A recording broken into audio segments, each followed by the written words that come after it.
परिषदेला यावेळेस 96 वर्ष कंप्लीट होत आहेत 2026ला. तसेच बाबासाहेबांनी हा जो अस्पृश्य समाज होता यांना संविधानाद्वारे शैक्षणिक आणि सामाजिक अधिकार दिले. ते फंडामेंटल राईट्स अँड डायरेक्टिव्ह प्रिन्सिपलमध्ये समाविष्ट आहेत, आपल्या सर्वांना माहीत आहे. तर हा जो अस्पृश्य समाज आहे हा मुख्य प्रवाहात आला. 1956ला त्यांनी धम्मदीक्षा ग्रहण केली. या धम्मदीक्षेला सुद्धा 2026ला 70 वर्ष कंप्लीट होत आहे. तर हे दोन महत्त्वाचे विषय. आणि 2024ला नुकताच सुप्रीम कोर्टाने एक निर्णय दिला होता की अनुसूचित जातीमध्ये उपवर्गीकरण आणि अनुसूचित जातीमधली जी पुढारलेली जात असेल त्याला क्रीमी लेअर का लावण्यात येऊ नये असं प्रश्नार्थक चिन्ह आहे. 7 बेंचचं ते जजमेंट आहे. तर याविषयी अनेक आंबेडकरी विचारवंत, साहित्यिक, राजकीय पुढारी यांच्या चर्चा झाल्या, आंदोलन झाले, मोर्चे झाले, पण याचा लिखित स्वरूपात दस्तावेज हा कुठेही उपलब्ध नाही. मग कुणाल सर, निलेमाई आणि कृपाल सर यांची चर्चा झाली.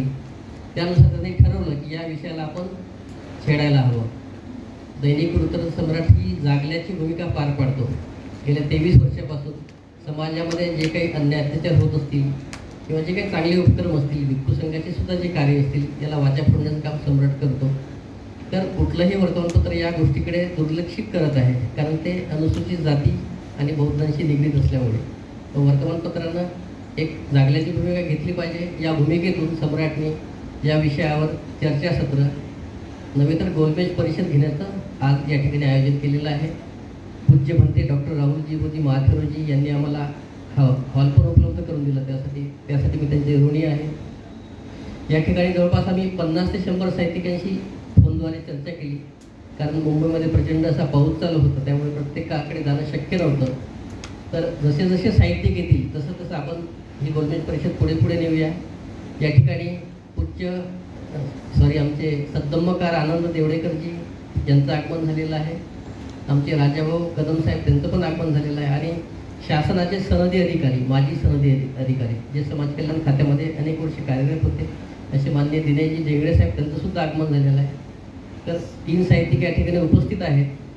आणि निलिमाई आहेत, कुणाल सर आहेत, कृपाल सर आहेत, आणि आपण सर्व महाराष्ट्रातले पत्रकार आहोत.